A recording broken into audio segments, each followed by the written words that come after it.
بسم الله الرحمن الرحيم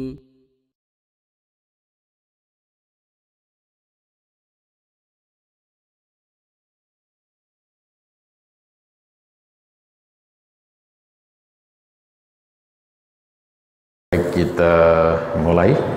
Assalamualaikum warahmatullahi wabarakatuh.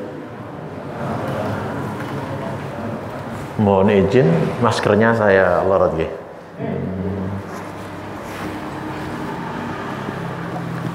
Alhamdulillahilladzi hadana lihada wa ma kunna linahtadiya laula an hadanallah.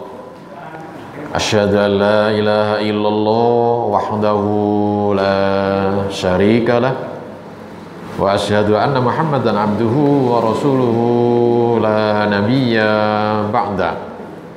Wassalatu wassalamu ala Rasulillah wa ala alihi wa sahbihi wa mawala. Raditu billahi rabba wa bil islami dina wa bi Muhammadin nabiyya wa rasulah. Amma ba'du. Wa qala Allah ta'ala fil Qur'anil Karim, a'udzu billahi minasy syaithanir rajim. Ya ayyuhalladzina amanu taqullaha wal tanzur nafsum ma qaddamat lighad wattaqullaha innallaha khabirum bima ta'malun. Hadirin para jamaah salat maghrib Masjid As-Sakinah rahimakumullah yang saya muliakan. Mari terlebih dahulu kita awali dengan memanjatkan puji syukur kita kehadiran Allah Subhanahu wa taala. Alhamdulillah, malam maghrib saat ini Allah masih selalu dan tetap mencurahkan karunia nikmatnya kepada kita. Nikmat yang begitu banyak sekali. Satu dari sekian nikmat tersebut kita masih diberikan nikmat berupa kesehatan. Tasik sehat sedaya kita nggih. Dengan nikmat sehat kita bisa beraktivitas sehari-hari dan termasuk pada malam hari ini bisa memenuhi undangan Allah atau panggilan Allah melaksanakan ibadah sholat maghrib, bisa berjamaah di Masjid As-Sakinah pada malam hari ini.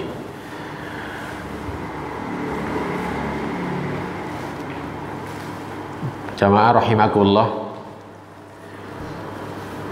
Allah tadi yang saya sampaikan adalah maksudnya itu ya, firman Allah terdapat di dalam surat Al-Hasr, ayatnya insyaallah ayatnya 18. Di antaranya kalau kita artikan secara lafziyah atau mufradat ya, jadi ya ayyuhalladzina amanu, hai orang-orang yang beriman,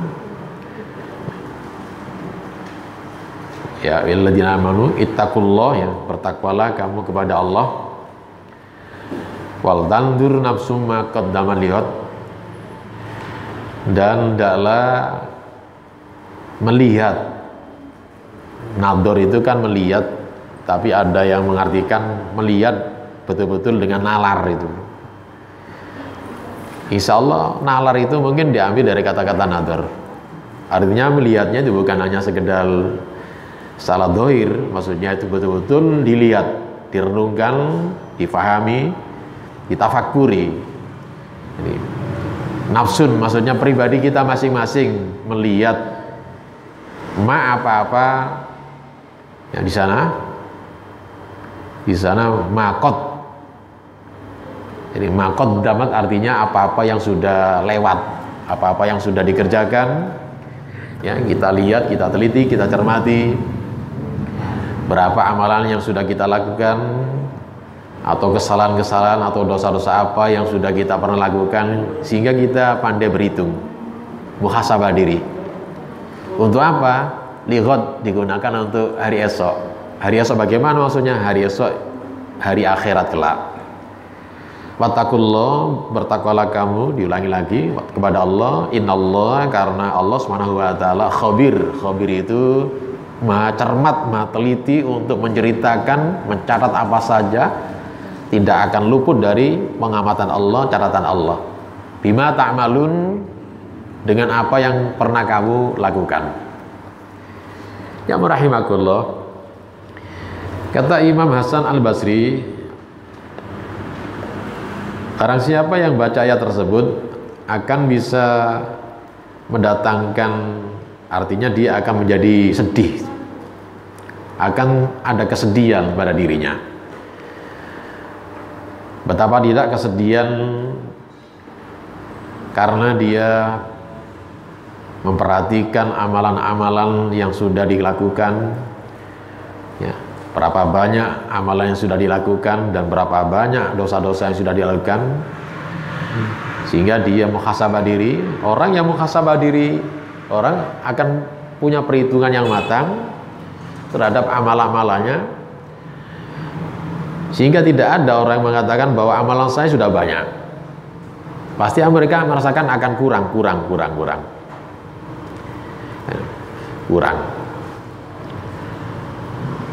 Dan ketika itu mereka akan melihat untuk kehidupan akhirat kelak. Maka yang diingat adalah ajal, kematian.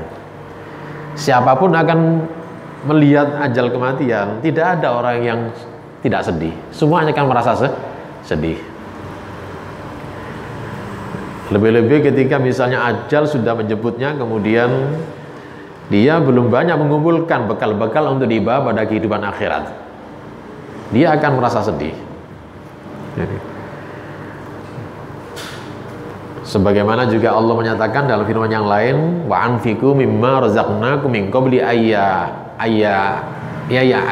ahadukumul maut, ya ya'tiya ahadukumul maut fayaqula rabbi laula akhartani ila ajalin qarib fa asaddaqa wa akum minas sholihin. Ini surat Al-Munafiqun, insyaallah ada. Infakkanlah, itu diperintahkan Allah. Berikanlah atau keluarkanlah dari apa-apa yang diberikan rezeki oleh Allah kepada. Mimma itu bukan semuanya, sebagian kecil rezeki yang Allah karuniakan kepada kita untuk disuruh infak. Ya. Mimma razaqnakum min qabli ayyati, ya, sebelum datang ayati ahadumul maut, sebelum datang kematian kepada kamu semuanya. Sebab kalau sudah datang seperti itu, mereka mengatakan laula akhartani ila ajalin qarib. Ini masih hidup tapi masih mendekati ajal.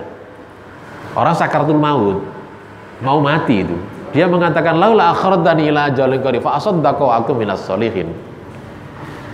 Laula itu adalah ditamani, keinginan yang tidak mungkin dikabulkan oleh Allah, karena ajal itu sudah ada catatan dan sudah ditentukan oleh Allah. Kematian itu tidak akan diundurkan, tidak akan diajukan. Kalau sudah jamnya, detiknya mati hari itu, ya sudah, tidak ada diundurkan, tidak ada diajukan. Kalau seperti itu, mereka akan mengatakan laula akhartani ila ajalin qarib fa asaddaqa wa akum minas sholihin. Duh ya Allah, mohonlah kalau bisa diundur sebentar saja kematian saya itu, supaya saya bisa sodakoh, berinfak. Dengan sodakoh infak ini, saya masuk digolongkan orang-orang yang solih itu. Jadi kalau sudah begitu, tidak bisa. Jadi harta kalau sudah ditinggal, ya sudah, tidak bisa ada kesempatan infak, tidak ada kesempatan sodakoh, karena sudah ajal sudah menyebutnya. Kematian sudah dekat, jadi nggak bisa ditunda lagi. Karena dia melihat tahu bahwa bekalnya banyak yang belum cukup untuk dibawa kepada perjalanan ke akhirat. Maka karena dia berhitung, jamaah rahimakumullah, ya, ketika dia berhitung amal-amalannya saat muhasabah diri, kalau kita melihat dalam surat Al-Hasr tadi itu, jadi memberikan pembelajaran ketika berhisab pada dirinya, mereka pasti akan merasa sedih ketika apalagi nanti menjelang kematian. Betapa sedihnya, mereka akan betul-betul gelo, kecewa itu, menyesal. Kenapa dulu kok saya nggak pernah infak, atau infaknya kurang itu, kurang banyak itu? Kenapa dulu nggak bisa saya sedekah? Sementara laula akhartani, dia minta kepada Allah dan permintaannya nggak akan dikabulkan. Litamani, tidak mungkin wong ajal itu sudah ada ketentuannya. Kecewa dia, menyesal sudah telat.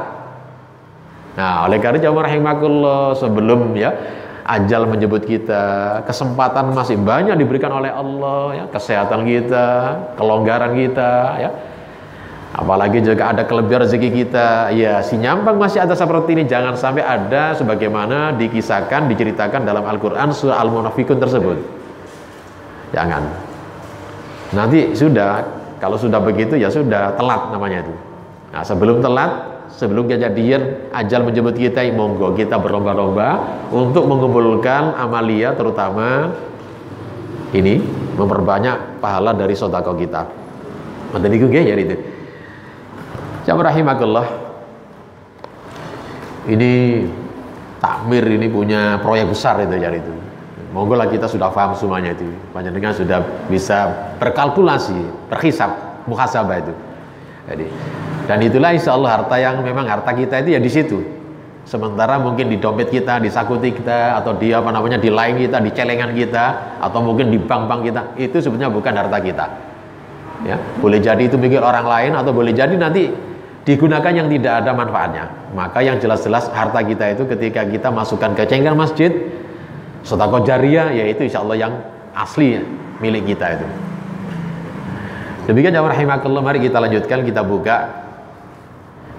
Itulah sebagai pengantar mengawali kajian malam hari ini. Kita langsung buka. Ini catatannya masih yang lama ya, karena dulu belum selesai, belum tuntas. Ada yang ingat sampai di mana? Kalau saya langsung pada halaman 6 itu, kaifiyatul huslil mayyit itu. Betul. Nah, itu. Tata cara atau cara kita memandikan mayit. Ini termasuk ta'abudiyah jamaah rahimakumullah. Makanya diatur bukan mandi seperti mandi-mandi biasa, gerocak-gerocok. Ini tidak ada aturan-aturannya. Karena itu ibadah. Di APT urut-urutannya kados ngeten niki. Di dalam pasal 13 di sana ada bunyi idza aradtum, apabila kalian mau huslal mayit, memandikan mayit, fabda'u, maka awalilah atau mulailah bil mayamini, dengan anggota kanannya, wa mamadi'il wudu, dan dengan anggota wudunya. Ini jangan diterjemahkan harus diwudui, tidak. Memang kalau kita lihat teks dalilnya tidak ada diwudui, tidak ada. Tapi disiram anggota yang kanan atau di tempat anggota wudunya. Anggota itu kan banyak, diantaranya juga sirah itu juga, kepala itu anggota wudu, tangan yang kanan juga, kiri juga anggota wudu ya. Awali yang kanan atau dengan anggota wudu kita, anggota ya yang si mati tadi itu. Rujukannya li hadisin Ummi Atiyah qalat, bersumber dari sahabiyah Ummi Atiyah, qala dia mengatakan, qala Rasulullah sallallahu alaihi wasallam, Rasulullah telah bersabda, fil ghusl ibni Tihid, ketika memandikan salah seorang putri Rasulullah yang wafat. Ibda, kata Rasulullah, ibda'na, mulailah, nah itu kepada perempuan yang mati, bima ya miniha, maaf ya, keliru saya. Nah ini kepada perempuan, anak Rasulullah itu yang putri meninggal dunia. Rasulullah memberitakan, mandikanlah dia ya, dan mulailah menyiramnya ya, dengan anggota kanan lebih dahulu. Wa mawadi'il wudu, dan anggota wudu minha, darinya, dari si mayit tersebut, dari jenazah itu. Itu dalilnya. Sahih Bukhari Muslim, di Bukhari ada, di Muslim ada itu. Ada lagi di sini ya.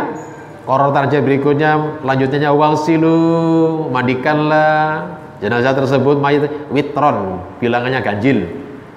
Salasan itu bilangan tidak genap, ganjil 3 kali siraman, atau bisa lebih, misalnya khomsan itu 5 kali siraman, itu bilangan ganjil nggak genap. Au aksar min dzalik, atau lebih banyak daripada 5, mungkin bisa 7 atau mungkin 9. Kalau 9 barangkali sudah terlalu apa ya, sudah banyak lah itu. Min dzalik, dari yang demikian, bima'in, dengan air wasidrin, dan air tersebut dicampur dengan daun bidara. Sidr itu daun bidara. Waja'alu, dan jadikanlah fil ghuslatil akhirah, jadikanlah siraman yang terakhir terhadap jenazah tersebut dicampur kafuron, kapur. Apa kabur? Kelaper ya bahasa Jawa ya. Nggih. Nah, itu campur. Jadi itu. Ausai'an minhu atau sesuatu darinya, maksudnya kabur barus ya sebagian. Maksudnya sedikit-sedikit ada kabur barusnya. Wadfaru karena ini perempuan, panjangnya panjang kata Rasulullah di sini. Kalau perempuan di sini diperintahkan untuk dofar itu maksudnya apa? Digelung atau diikat atau dipintal atau dikepang. Sa'ror rambutnya almar'ah ya perempuan salasa 3 kurun 3 kali apa 3 kali kepangan 3 kali ikatan.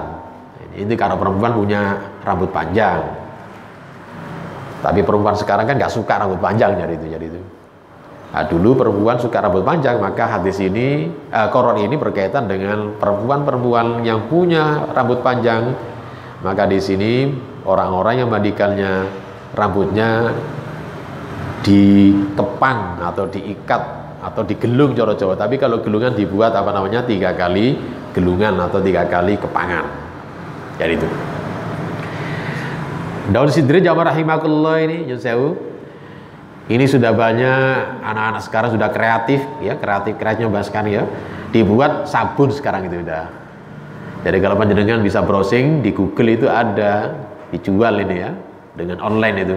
Sabun yang bahan dasarnya dari daun cidar gitu. Ada yang tidak berbau, tidak ada parfumnya ya. Ini barangkali untuk orang-orang yang mungkin ikhram ya. Atau mungkin orang yang ikhram mati juga begitu kata Rasulullah ya, kalau dia jenazahnya saat ikhram kan tidak boleh pakai wangi-wangian ya, pakai sabun yang tidak ada parfumnya.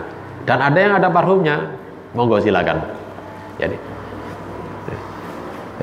bisa. Dan kami kebetulan punya langganan satu pengurus takmir bagian tablek, bagian dakwah di Masjid Al-Huda Karagung. Ya insya Allah agen sabun ini. Kirimnya saya tanya dari mana saya kirimnya. Alhamdulillah Ustadz bisa ke Singapura, ke ke Australia. Besar berminat. Iya Ustadz ya, alhamdulillah jadi dikirim ke sana melalui online itu. Sabun memang bahannya dari cidar, dari daun bidara. Rujukannya apa sih? Kita lihat hadisnya. Lihat hadisin Ummi Atiyah. Karena hadis juga dari Sahabiah Ummi Atiyah qala mengatakan, dakhala alaina, telah masuk kepada kami siapa Rasulullah sallallahu alaihi wasallam khina tatkala tufiat, diwafatkan siapa ibnatuhu, anak perempuan Rasulullah diwafatkan oleh Allah. Faqala, Rasulullah merintahkan isilnaha, mandikanlah anak perempuan tersebut salasan 3 kali au khamsan atau 5 kali au aktsar min dzalik atau lebih daripada 5 kali. Ya, in ra'aitun, jika seperti itu dibutuhkan, bima'in dengan air wasidrin dan air dicampur daun bidara. Waja'alna fil akhir, maka jadikanlah siraman kepada jenazah perempuan yang akhir ini kafur. Ya, karena ini konteksnya perempuan berarti laki-laki sama. Ya. Laki-laki juga dikasih kafur barus. Ausai'an min kafur barus, ya, min kafur ya, atau sebagian ya dari kafur barus. Faida farahtun, nah apabila kalau sudah tuntas mandikan tadi fa'adilna nih, nanti kamu panggil saya kata Rasulullah. Ini menunjukkan bahwa Rasulullah gak cawi-cawi mandikan jenazahnya walaupun anaknya sendiri. Itu yang benar jawab rahimakumullah, tidak boleh ya, ibu misalnya memandikan putranya laki-laki tidak boleh itu. Ayah memandikan putrinya perempuan tidak boleh itu. Itu yang benar itu. Tapi kalau suami istri memang ada aturannya, dibolehkan, ada hadisnya. Ya, jadi ini Rasulullah putrinya sendiri tidak dimandikan, siapa ya? Tenaganya khusus perempuan. Jadi, para sahabat-sahabat perempuan itu. Rasulullah hanya ngomado saja. Kalau sudah selesai, nanti tolong panggil saya. Falamma, kata sahabat Ummi Atiyah tadi, sahabat, dan tatkala kami sudah selesai, adannahu, maka kami panggil beliau Rasulullah, fa'atokna, kemudian beliau mengasih kepada kami khikwatan, kain itu ya, jadi itu. Pakola kemudian asirnaha iyahu, pakailah kain tersebut, tutupilah dengannya, yakni maksudnya ya, takni izar, ini semacam sarung atau kemul ya. Maksudnya kalau sudah dimandikan jenazah tersebut dikeringkan dengan kain kering atau diandui bahasa sekarang itu, okay? Baru nanti berikutnya, langkah berikutnya nanti ada kita lanjutkan dalam pasal yang lain.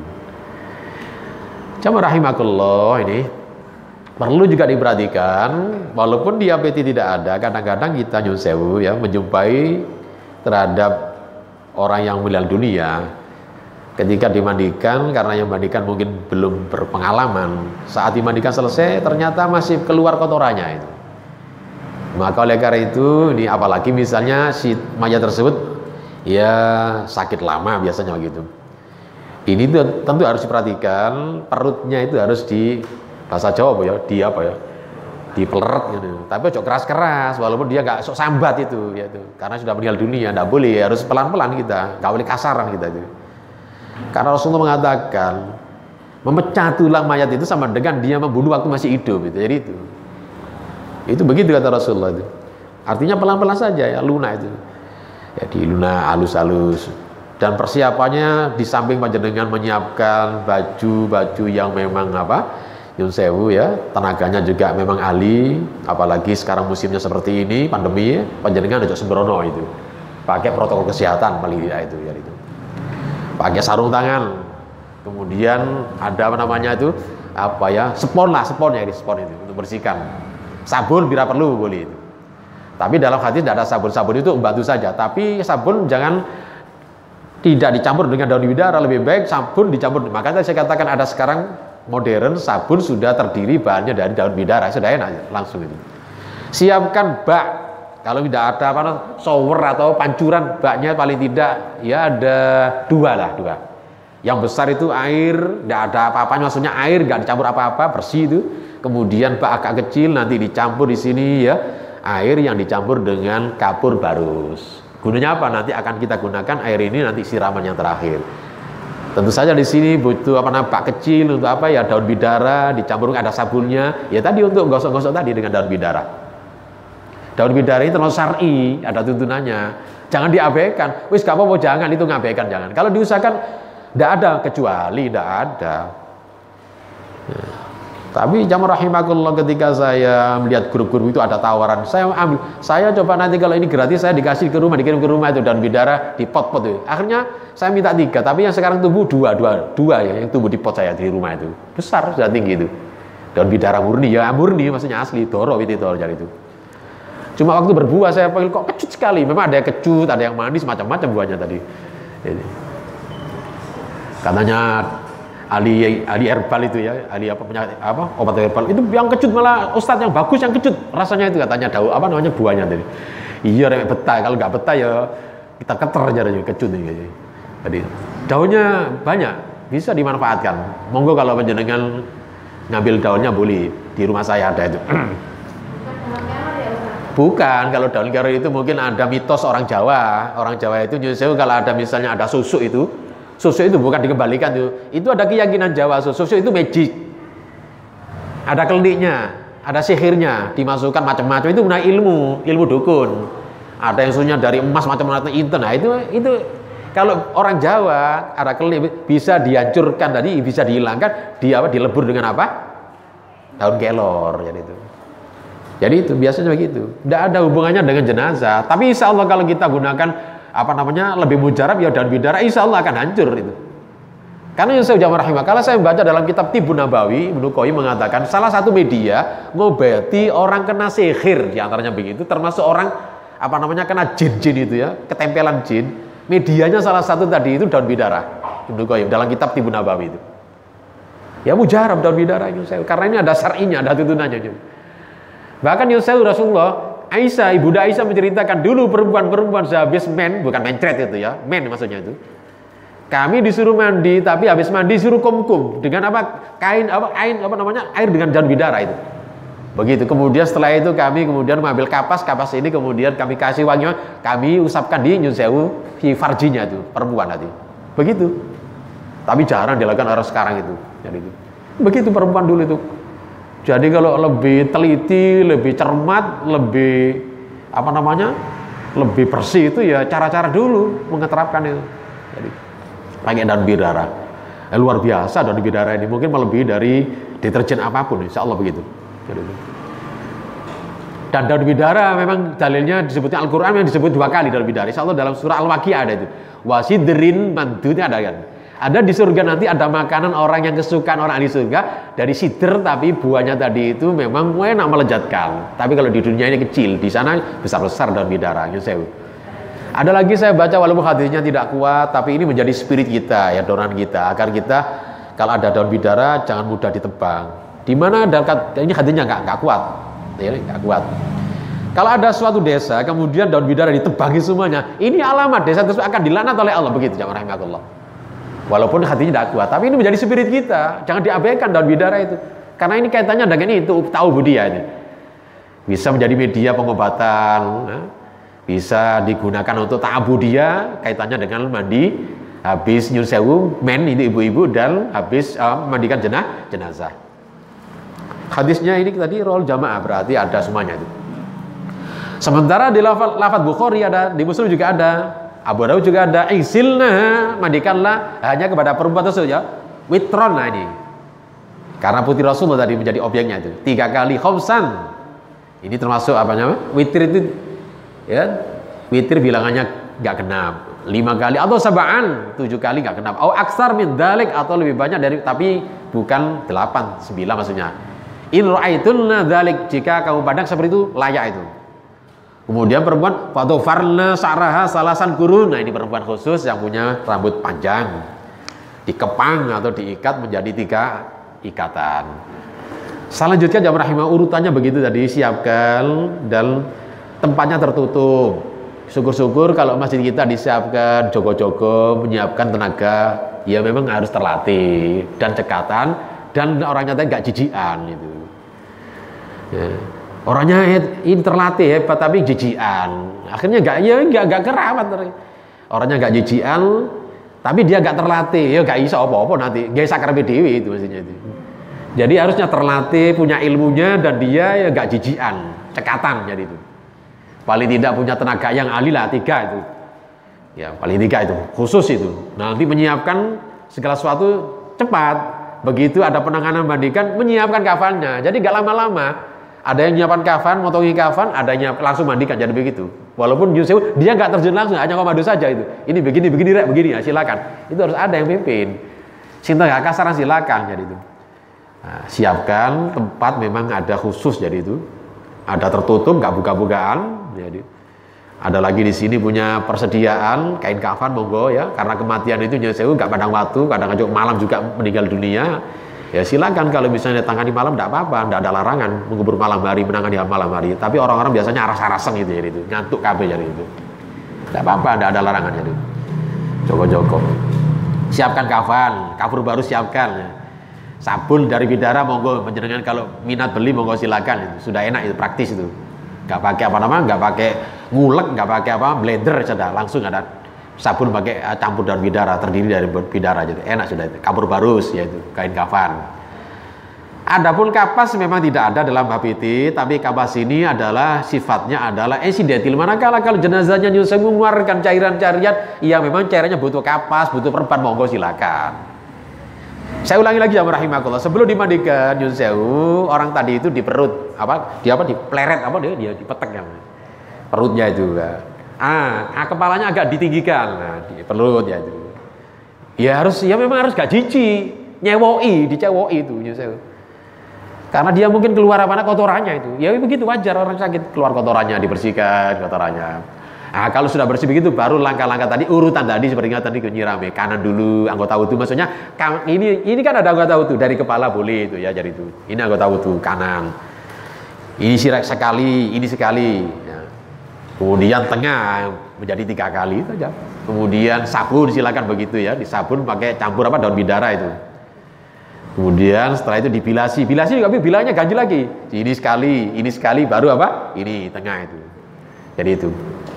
Kemudian nanti kalau sudah dianggap ini sudah ada sabunnya, tidak ada apa busa-busa sabun, baru nanti siraman yang terakhir disiram dengan air yang dicampur dengan apa? Kapur barus. Ya gitu praktisnya itu. Ya. Dan barangkali kalau ada jenazah yang biasanya kadang-kadang Yusuf pakai gigi palsunya misalnya dari logam-logam, Karena dia mungkin logamnya tidak memurah, harganya mahal, mungkin dari emas itu dari inten, nah dilepas. Maksudnya giginya itu, gigi palsunya dilepas jadi itu. Jadi itu. Nah, kan bisa dijual itu kalau permata yang mahal itu daripada dikubur itu, nah jadi diambil itu. Begitu ya jadi. Setelah dimandikan jamaah rahimakumullah sekali lagi, nanti ada urutannya, nanti saya terangkan nanti singkatnya begitu, urutannya nanti kita baca ya. Kemudian ngambil di sini Yusuf. Kalau mandikan Yusuf jamaah rahimakumullah, mandikan jangan sampai ditelanjangi bulat, jangan itu. Harus ada penutup, terutama alat yang sangat vital Yusuf. Kemaluannya jangan sampai dibuka itu. Ditutup dengan kain, enggak boleh itu. Acara mandikan Yusuf diguling-gulingkan, walaupun di HP tidak ada jadi gini Yusuf. Ini kan jenazah, ya diguling, maksudnya bukan diarahkan gini, dibalik-balik begitu jadi itu. Oh jadi telentang saja, nanti punggungnya nggak bersih itu di kanan kiri jadi itu, jadi bersihkannya itu. Setelah dimandikan baru nanti diambilkan kain, nanti ada rutannya, kain sebagai penutupnya itu. Biasanya kita itu gunakan apa, kain jari atau sewek jadi itu. Itu pun setelah airnya tadi dibersihkan dengan penyeka handuk. Summa kemudian khafiuna binahwi misfata ini, yaitu tadi. Kemudian tadi kalau sudah dimandikan, airnya tadi itu dibersihkan dengan, kalau bahasa saya itu dengan air pengering atau handuk jadi itu. Kenapa ada rujukannya li hadis ini Bunda Aisyah kalau yang mengatakan ini adrija Rasulullah di sini diberikan, maksudnya itu diselubungi fi khullatil Yaman, diselubungi kain yang diberikan ketika itu diberi dari Yaman. Summa nazi'at anhu, kemudian diambillah kain tersebut, ditutupi Rasulullah, enggak buka-bukaan. Ada lagi hadis dari Sam bin Urwah mengatakan Nabi SAW, ini harakatnya keliru ya, bahwa Rasulullah SAW lufun, diselubungi fi burdil khibara, dari kain. Di sini ada mengatakan khibara itu kainnya enggak polos ya, ada warna, ada jeleret-jereretnya itu. Khufifa fihi, ditutupinya dengan kain tersebut. Summa nazi'a, kemudian kain tadi itu setelah dimasukkan di kafalnya, baru kainnya dilepas penutupnya tadi. Nah, kemudian jamaah rahimakumullah berikutnya tadi urutannya ya, waksil ini sebetulnya nggak urut ini. Mandikanlah di sini, ini catatan menurut saya. Mandikanlah rojula, laki-laki dengan laki-laki. Atau salah satu wali akhatin zauzati, boleh dari dua dari pasangannya suami istri, boleh satu orang. Yasil akhor, atau yang satu maksudnya dengan yang lain, maksudnya suami istri boleh. Laki-laki dengan laki-laki, perempuan nggak sebutkan, maksudnya perempuan ya perempuan. Jangan sampai perempuan yang menikah laki-laki kecuali suami. Laki-laki juga begitu, jangan ada yang perempuan mandikan kecuali hanya istri. Sahih hadisnya ini. Kita lihat di hadisin Asma binti Umais maksudnya itu, Umaisin ya radhiyallahu anha, annal Fatimah, maksudnya Fatimah ini termasuk salah seorang putri Rasulullah Shallallahu Alaihi Wasallam. Ausad, dia berpesan, berwasiat ketika itu mengatakan, ayasillah, nanti saya mandikanlah. Andai kata kalau saya meninggal dunia lebih dulu itu siapa? Ali ini suaminya, Ali salam gitu. Ali yang dimandikan. Dia berpesan kepada suaminya, nanti kalau saya meninggal dulu, tolong saya mandikan kamu. Nah, itu gitu ya. Dengan catatan jamaah rahimah, kalau misalnya ibu-ibu mandikan ikut bersama bapak-bapak, ini tentu di sini ibu-ibu harus menjaga auratnya dan tidak boleh ikhtilat, karena mungkin yang memandikan laki-laki tadi orang lain, bukan mahram, tidak boleh itu. Ya, tutup aurat yang, karena dia suaminya boleh, dia cawe-cawe boleh ikut. Kebetulan yang bantu di sini laki-laki lain, bukan mahramnya, maka di sini harus auratnya dijaga dan tidak boleh bercampur ya, ikhtilat, berdekat-dekatan. Hanya mungkin dari ya menjaga jarak lah jadi itu. Ada walimah rawbahiyaki min ana Abu Bakar, dari Abu Bakar. Abu Bakar juga pernah berwasiat. Berwasiat imra'atahu, kepada perempuannya, maksudnya istrinya Asma binti Umais tadi. Anna taksil, untuk dimandikannya Abu Bakar, siapa ya istrinya? Wasta'anat bi Abdul Rahman. Akhirnya di sini Abdul Rahman juga sama itu, berikan seperti itu, minta pertolongan pada Abdul Rahman, minta ya Abdul Rahman ini, insya Allah ini termasuk saudaranya itu ya. putranya Abu Bakar itu. Walam yunkar, dan hal tersebut tidak diingkari, yaitu begitu. Ada lagi hadits Aisyah nih, annaha taqul, Rasul Aisyah mengatakan lau istaqbaltu amr, jika urusan ini bisa dibalik lagi ke belakang, maksudnya begitu ya. Mas tadar bisa diulang lagi itu. Ma ghasala Rasulullah, apa-apa yang bisa mandikan Rasulullah ya kan, adalah wairu nisa'i. Maksudnya apa kecuali istrinya yang mandikan. Ada kata kalau dulu bisa waktunya dibalik lagi, maka yang memandikan Rasulullah semua istri-istrinya itu. Nah, itulah hatinya sahih itu. Jadi justru ibu-ibu boleh ya memandikan laki-laki, tapi khusus sang suami. Suami juga boleh memandikan istrinya, juga boleh. Ngaten nggih? Yang intinya perempuan dimandikan perempuan, laki-laki dimandikan laki-laki. Tapi kalau misalnya ada anak kecil yang belum balik, saya nggak setuju kalau balik, karena balik ini biasanya juga anak ini sudah dewasa itu, tapi belum balik. Mumayyiz lah itu, 7 tahun ke bawah boleh, ibu-ibu cawe-cawe ya, walaupun orang lain tidak apa-apa. Ini bayi laki-laki, ibu-ibu boleh, tidak apa-apa, insya Allah begitu. Iya itu. Waktu mandi ainahu, dan tutupilah manakala kalau ada sesuatu aib-aibnya, celah-celahnya, cacat-cacatnya, jangan sampai diceritakan. Ini ada hadisnya. Li hadisin Abi Rafi'. Abi Rafi' ini Yunzahu jamaah rahimakumullah, ada yang mengatakan ini termasuk juga tabi'in, tapi juga ikut ada mengatakan malah Rasulullah. Tapi Abi Rafi' ini pernah sholat di belakang Abu Hurairah ya, dia pernah sholat. Ada mengatakan tabi'in, tapi ada mengatakan ini tabi'in, tapi dia ikut mengenangi Rasulullah. Dia menjadi maula ya, menjadi pembantu Rasulullah, ngabdi kepada Rasulullah, maksudnya begitu. Dia mengatakan Rasulullah Shallallahu Alaihi Wasallam kala man ghassala mayitan, barang siapa memandikan mayit fakatama alaihi, maka menutupi dia, maksudnya cacatnya ditutupi, ghafarallahu lahu arba'ina marrah, maka dia mendapatkan ganjaran di sini, Allah mengampuni ya, ganjarannya diampuni 40 marrah, 40 kali itu. Jadi barang siapa saja nggak menceritakan aibnya jenazah, Allah mengampuni. Artinya diam, nggak ada cerita apa-apa ya. Walaupun tadi orangnya itu cacatnya macam-macam, macam-macam, nggak usah diceritakan, karena pahalanya besar. Hatinya sahih, walaupun Muslim tidak ada, tapi Imam mengatakan ini syaratnya sahih berdasarkan Imam Muslim. Tuntas ya rahimakumullah. Monggo kalau ada yang mau dibahas tanyakan, monggo silakan. Kalau tidak masih ada waktu, monggo fotokopi tadi yang susulan sambungannya disampaikan ke Kafani. Tapi sebelum bahas masalah kafani, barangkali bahas masalah mandikan, monggo silakan. Mungkin barangkali tadi ada yang saya kelewatan, monggo diingatkan. Jadi monggo silakan. Ibu-ibu boleh silakan.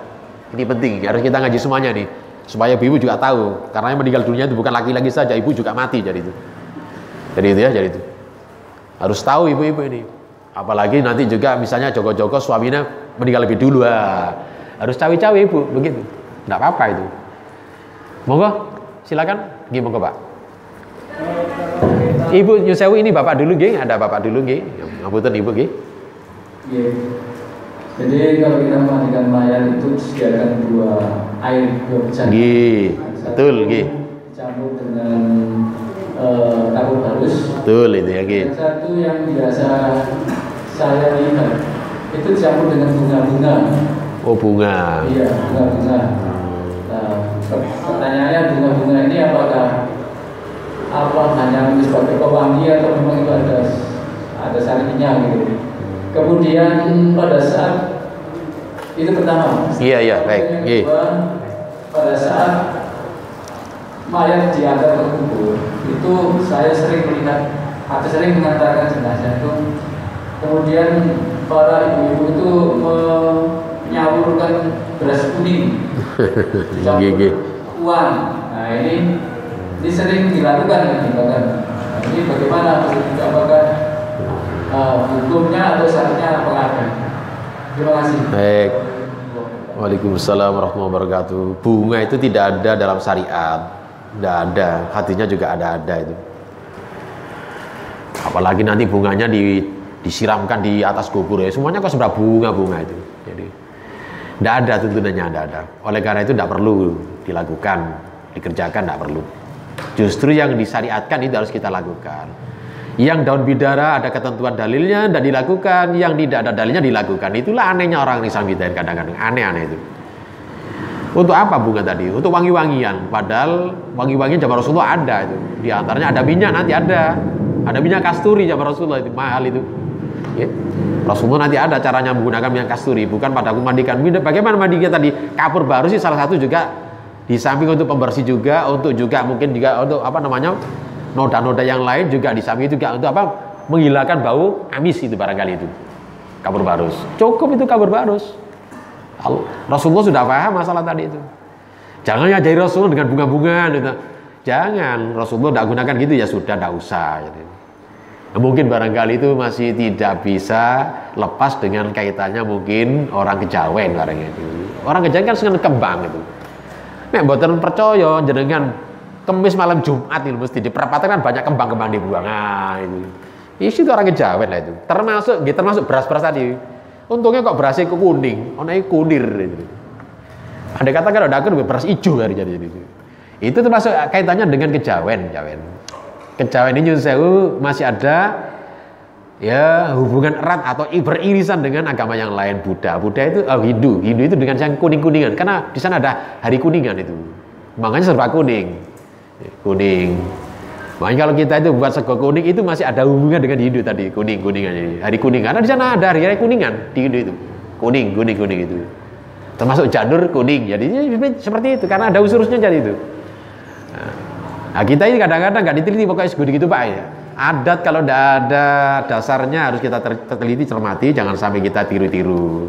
Iya, kalau tiru-tiru tadi itu tidak ada unsur keyakinannya. Kalau ada unsur keyakinannya, ya kita sama dengan menghidupkan keyakinan orang lain, jangan. Ya jadi itu. Lebih baik kita tinggalkan. Yang ada tuntunnya kita lakukan, kita enak, insya Allah bersih, hati-hati kita. Ya jadi itu. Jadi kembang, termasuk tadi nyaur-nyaur apa tadi, dan yang lainnya belum sampai sana tadi. Ibu mengantarkan, itu nanti akan kita singgung dalam masalah menguburkan jenazah dan sampai tuntas, sampai ziarah kubur gitu. Nah, akan kita bahas, insya Allah, kata nggih. Monggo sampai di sini dulu, monggo silakan masalah mandikan nggih. Monggo silakan. Oke, maaf, Mbak, Ibu tadi mau Ibu, maaf ya. Yang saya Ibu saya, mohon maaf ya. Nggih.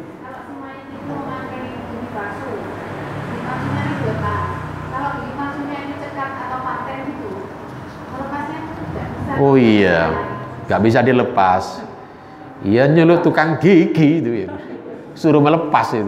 Insya Allah tukang gigi bisa itu. Iya dilepas, diusahakan dilepas. Tapi kalau misalnya sudah nggak bisa dilepas, angel-angel tukang gigi jangan sampai disakiti. Ya jangan sampai. Diongkek-ongkek jangan aja itu jadi. Dicatut di tang jangan, sakit nggak boleh itu. Kan gigi palsu kan biasanya ada yang lepas. Nyun Sewu kadang-kadang juga masanya nggak kuat, kadang-kadang nggak canggih, kadang-kadang buat itu bisa lepas sendiri gigi palsu jadi itu. Kan ada cerita itu, jadi gigi palsu buat gitu lepas jadi keluar jadi. Ya begitu, karena palsu. Gitu jadi. Itu yang memang orang yang jual yang palsu, ngaku palsu itu yang satu yaitu. Inilah gigi palsu. Yang lain kadang-kadang ini asli padahal palsu itu. Tapi kalau gigi palsu mengatakan tidak ada yang asli, ini gigi palsu jadi itu. Monggo dilepas Bu, tetap dilepas, diusahakan dilepas. Tapi kalau tidak usah ya nggak usah dia, nggak bisa ya kuat. Ya apa pasangannya ya nggak usah sampai ditarik dengan tang catut jangan. Nanti Bu, lanjut Bapak, monggo silakan. Nanti dibahas masalah di kuburan nanti, dafun, menanam atau mengkubur jenazah nanti. Singkatannya tidak ada tuntunannya katanya. Kata dia tidak ada tuntunannya kata dia. Tidak ada tuntunannya. Jadi itu. Makanya pentingnya gini kan tahu-tahu banyak kita nanti bagaimana caranya. Karena ada banyak hal yang temuan di masyarakat kadang-kadang tidak sepaham dengan kita. Oleh karena itu jamaah rahimakumullah, perlulah dibentuk sinoman intern kita. Insya Allah kalau punya sinoman dan punya ilmunya dan panjenengan Nyun Sewu. Di RT RW itu Nyun Sewu rencananya dinas sosial, semua RT RW itu ada paling tidak di RW ada 2 tenaga itu. Mudin istilahnya Mudin yang nangani di RW. Targetnya setiap RW itu punya 2 mudin, laki-laki dan perempuan.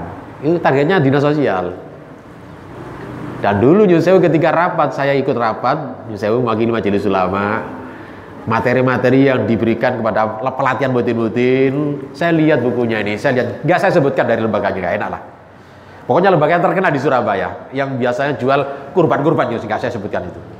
Saya pelajari kok begini, akhirnya saya usul pada ketua dinas sosial. Nggak saya sebutkan namanya, nggak enak jadi itu. Kalau boleh saya usul ini pelatihan nanti tolong, karena nyun sewu kita akui saja di masyarakat. Orang masyarakat sudah mengatakan, yang lain kita abaikan itu. Kalau orang tadi nggak Muhammadiyah, ya NU begitu aja saya katakan begitu. Oleh karena itu nanti berikan pelatihan kepada calon mutin-mutin se-Surabaya ini, tolong nanti ustadznya atau kiainya diambilkan dari NU dan Muhammadiyah itu. Disetujui. Akhirnya memang perlu dilaksanakan. Yang dari NU dari teman saya sendiri yaitu Ustadz Ma'ruf Khozin Nyun Sewu itu, karena sekarang menjadi ketua fatwa Majelis Ulama Provinsi, itu teman saya insyaallah masih muda itu. Yang dari Muhammadiyah diambil Bapak Saifuddin Zaini. Melatih.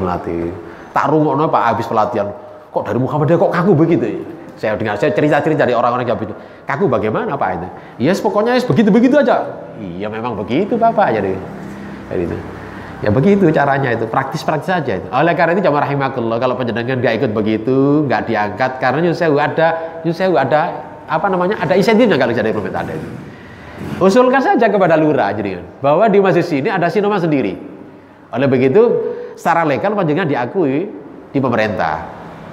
Nah, pemerintah punya mutin, ya diangkat tadi melalui mungkin dari SK kelurahan aja itu. Oleh karena itu panjenengan nanti kalau ada begitu, panjenengan kalau menjumpai warga kita Nyun Sewu ya meninggal wafat, panjenengan nanti tidak kerepotan untuk bahasa saya ada perasaan sungkan kepada mutin kampung gitu. Enak sudah itu. Lebih-lebih panjenengan sudah ada misalnya ada legalisasi dari kelurahan. Enak sudah itu. Gitu jadi itu. Kalau panjenengan bisa usul ke dinas sosial, insya Allah direstui, insya Allah jadi itu. Jadi kan tadi. Cara kedua ya jamaah rahimahullah, untuk menghindari fitnah atau menghindari macam-macam di masyarakat ini caranya begini. Kalau kan disuruh punya ilmunya, punya tenaga khusus sendiri, panjenengan nanti nyusul keluarga kita, siapkan paling tidak satu kertas joko-joko. Untuk apa di sini? Ada di atas kertas legal itu. Untuk apa? Di wasiat, pesan. Nggak banyak-banyak pada keluarga. Nanti kalau bapak ibu meninggal lebih dulu, pesannya begini nanti perawatannya nanti tolong dirawat di Masjid Asaki. Nah, beres sudah enak. Ini enak selesai tadi. Pak Mutin, loh ini Pak Mutin lah, aku kata ini. Sampun Pak Mutin insya Allah dengan wasiat ini ngalah Pak Mutin nggak mau. Ini wasiat ini, nggak wani, cawi-cawi dah. Nah ngeten iki carane ngeten iki. Itu enak, taktik siasat tapi enak, ya dengan nggak ada rasa fitnah, nggak rasa. Jadi nanti itu ya enak sudah tangan sendiri enak aja. Pak Mutin ya tinggalan. Nah, kemarin saya masa pandemi luar biasa, kemudian termasuk Mutin tadi menyerahkan kepada rewalan dari Muhammadiyah kemarin. Anak-anak saya termasuk jadi rewalan saya jadi itu. Wisconsin nomor karena dia juga ya sudah ya perasaan agak rasa was-was itu jadi. Pak Mutin juga lihat-lihat saja enak sudah ditangani anak-anak sendiri itu. Banyak ladis kemarin itu. Surabaya itu sehari ada 80 mati bareng-bareng jadi kemarin itu. Urut-urutnya sampai malam jam 2 kadang-kadang gitu. Yang nangani Mutin dari Muhammadiyah. Karena apa? Karena rewalan rata-rata dari Muhammadiyah kemarin. Wong dari Nyun Sewu, memang dari lembaga Nyun Sewu. Nah di ini tidak ada resmi juga tidak ada itu. Pribadi-pribadi saja itu, cawi-cawi itu. Mutin kampung Jawa. Tidak ada resmi dari organisasi dari. Tapi Muhammadiyah resmi diangkat kemarin itu. Memang ada Muhammadiyah. Itulah ya sekali lagi itulah tertib kita itu begitu lebih bagus Nyun Sewu itu. Kemudian dia cerita bagaimana kalau mereka yalah nyusul karena mungkin gak dimandikan Pak, ditayamumi loh, apa ditayamumi? Padahal bisa dimandikan, karena takut ya takut. Loh takut aja jadi tenaga ahli, maksud tenaga relawan di sana di COVID, ya daftar jadi relawan. Nggak cerita dengan tadi. Jadi tambahan saya begitu, monggo itu cara-cara kita mengatasi persoalan yang terjadi di masyarakat manakala kalau ada sudah mutin kampung diangkat oleh pemerintah. Nah, kita belum punya mutin. Maka panjenengan dibentuklah di masjid kita ini sinoman khusus mutin khusus Masjid Asaki Sakinah. Nggih konten iki carane. Monggo kalau ada lagi monggo silakan. Silakan. Tanya Ustaz. Nggih, Pak, monggo. Jadi urutannya dimandikan dulu. Setelah itu disolati, setelah itu disiram. Dibawa ke makam, dimakamkan gitu. Terakhir kapannya dimakam. Nggih. Jadi urutannya dimandikan dulu. Nggih. Setelah itu Solati. Nggih. Setelah Dikafani dulu, disolati, kemudian dikuburkan. Memang wajibnya hanya 4 saja, Pak. Yang pokok, yang mutlak itu saja. Adapun di HPT tadi kan urut-urutannya juga ada sebelum kematian. Tadi kemarin sudah kita bahas begini-begini menghadapi kematian, kan ada itu. Karena di Muhammadiyah justru ada juga orang Muhammadiyah mentalkin itu bukan kalimat lainnya tapi dibacakan Yasin. Ini sudah kita bahas, tidak ada tuntunannya itu. Tidak sabit, tidak kuat dibacakan surat Yasin itu. Ingat nggih? Yang kuat ditalkin saja. Ya talkin saja, ini yang terakhir. Pak ini ditalkin, Pak, yang terakhir dia la ilaha sudah meninggal dunia, tapi insya Allah kalau dia ada niatan ilallah, insya Allah diterima oleh Allah. Memang usahakan ketika membaca tadi sampai tuntas. Sudah nggak usah diajari lagi, sudah itu yang terakhir aja. Diajari jangan macam-macam. Itu talqin, la ilaha illallah. Ya sudah terakhir aja, nggak usah diajari lagi. Bisanya hanya itu yang terakhir, kata-kata yang terakhir. Bisa ojo diajari macam-macam, sudah itu aja terakhirnya. Ngoten nggih, jadi itu caranya ngoten. Kemarin sudah kita bahas nggih, ngoten nggih.